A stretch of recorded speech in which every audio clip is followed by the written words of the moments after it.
Hello, I'm Lance Pederson with Verivest, and today I have with me Andrew Boccia with Central Florida Income Fund. How you doing, Andrew? Great. Thanks for having me. Yeah. So why don't you go ahead and tell us kind of how you got into the real estate business? So, like, what's your origin story? How did you kind of end up in real estate? So my origin story starts early. It starts as a kid. I had some exposure to Habitat for Humanity projects up in Detroit, Michigan, where I grew up. And I also had both of my parents were teachers. They worked for the public school system, and they would store some of their income away and buy rental properties with it. And they would often do like one fix and flip project every summer. So I got experience pretty early. I used to rip out baseboards for $2 an hour when I was 7 years old. So that was sort of the initial exposure. As I grew up and got older, I'm 32 years old. I'm from the sort of gaming generation. I'm very competitive. I did baseball, football, all that kind of stuff. But I'm from the gaming generation, and I actually fell into poker of all things. I used to play video games as a kid,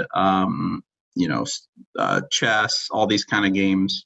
But I fell into poker as a young adult. I ended up doing that professionally from 2006 until 2014. Kind of lived all over the place, traveled all over the world as a young kid. And then, by the time I hit my late 20s, I was thinking, do I really want to be doing poker for the rest of my life? And the answer to that question became no. So I was trying to think of, where do I go from here? I've sort of saved a couple of bucks up. I want to get into something. I want to stay self-employed in a results-driven business. And I just sort of reflected back on my childhood and went full circle. But instead of doing real estate part-time as an income supplement like my parents did, I decided to jump in full-time and see if I can make it a full-time business and just go all into it. So from 2014 until today, we're going on 7 years. It's just been real estate 24/7. Nice. So, like with you, so you guys are in Central Florida, obviously. Yep. So where do you find your deal flow? Like what is your acquisition strategy? How are you, ear to the ground? How do you go about finding stuff to buy? Well, I'm very local and pretty well connected now. It was definitely a struggle in 2014, 15, 16 to sort of meet all the brokers, meet all the sellers, find all the house hunters, just understand the market. Now I'm actually at that point where people are bringing deals to me. It's really nice to sort of plant the seeds day after day, year after year, and then finally, you kind of people bring you the deals where you're just wondering, well, how do they get that project, or how does this contract work? So, so yeah, in Central Florida, it's been a long grind for 7 years, but generally my deal flow comes from my professional network. That's real estate agents, real estate brokers. People who put various properties under contract and sell those contracts to us, and then my own reach just as a known, property developer and house buyer in the area. Mm-hmm. So what is it about the Central Florida sort of market that you like, and maybe give us just a little more color about, about the market in general and those sorts of things? So I've lived pretty much everywhere. I've lived in Asia. I've lived in Europe. I've lived in all corners of the U.S. I was thinking, where do I really want to live out the rest of my life? I decided, let's go back to the USA, good old red, white, and blue. So I decided, U.S., I think it's the best place long-term for me to live the rest of my life, and to plant roots. And then within the U.S., I want to decide on a state.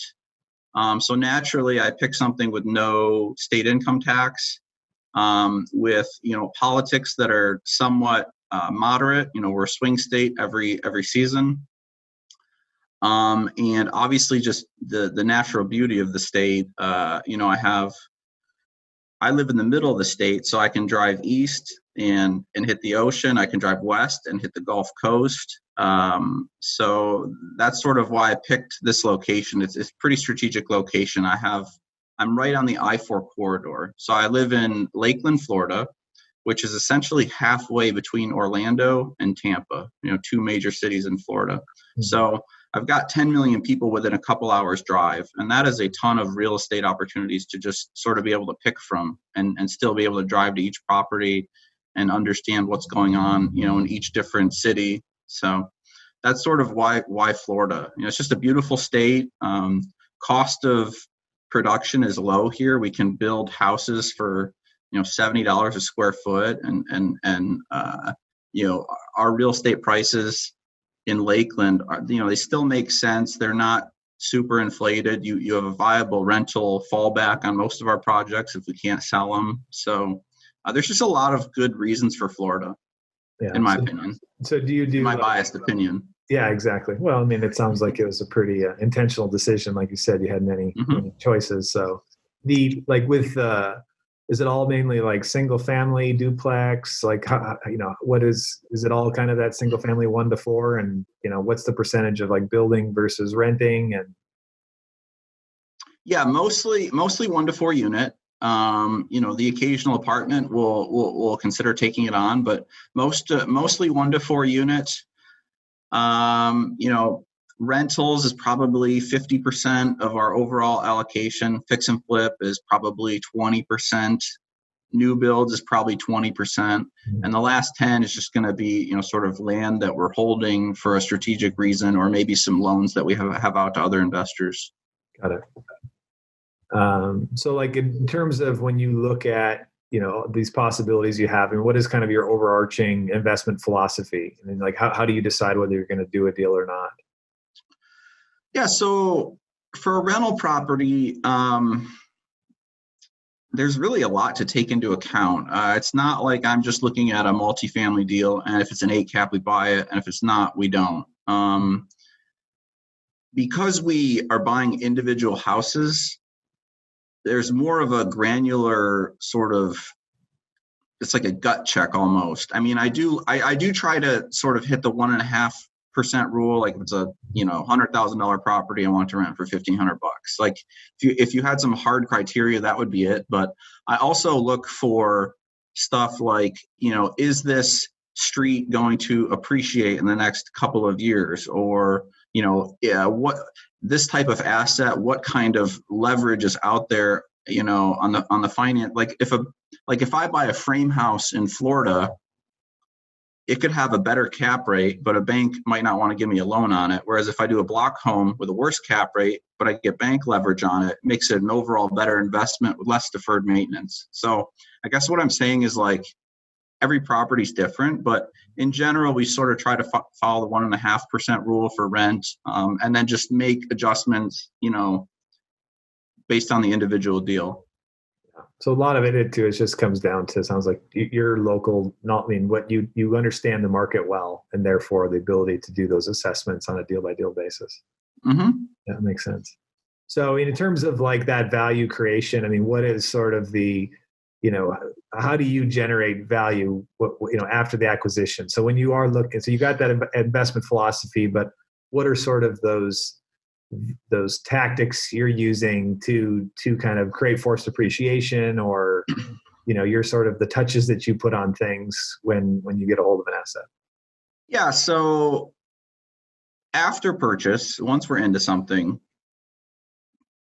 once it's on our balance sheet, for a rental property, for example, I'm in the same building as my property manager. He's 2 suites down on the same hallway. So at any time I can walk down, knock on his door, say, hey, what does the rent roll look like? Where can we push? Who's giving us trouble?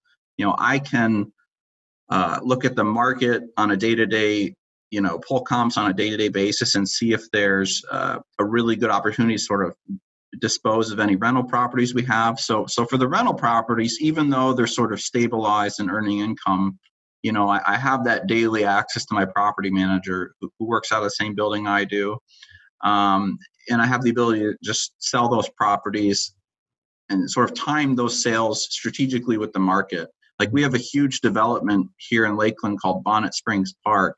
It's a multi-million-dollar, natural park. So all the rental properties around that around that park are going to get, they're going to appreciate a lot. So, you could sell a property, make a profit, and it would hit your books, and that'd be great. But, if you can delay that gratification and hold on to that property a little bit longer term, and then let those huge developments around you sort of hit their potential, and then you get that appreciation, then you sell strategically. So, those are the adjustments I try to make on a day-to-day basis. That's only for rentals.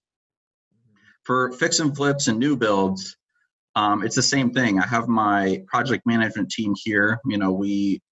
Every day we talk about permitting, stuff, subcontractors, who's doing, what's the latest and greatest fixtures to put into houses? What does the sale market appreciate? What is a cost-effective tile SKU to put in? What is a cost-effective light fixture to put in? Just, we're literally looking at every penny. How can we build houses for $65, $70 a square foot and sell them for $110, $120 a square foot? This kind of stuff. Mm-hmm. And then for any loans we do, essentially, the easiest way to generate value on a loan is just to keep it performing. But I know all of our borrowers on a first name basis. I've met with all of them. I've gone to all their properties. I know everybody on their team. So for all of our borrowers, if one of those projects doesn't work out, it's no disruption to us to take the property back and to finish their project, because we're never doing a loan to an outside entity if it's not a project we wouldn't want to do in the first place, if that makes sense. Yeah, totally. No, that's great. Well, this has been, I think a great sort of look into under the hood as to what you guys do. And I appreciate your time. Have a great day. Thank you. All right. Yeah, I appreciate you having me on. Yeah, take care, Andrew. Bye.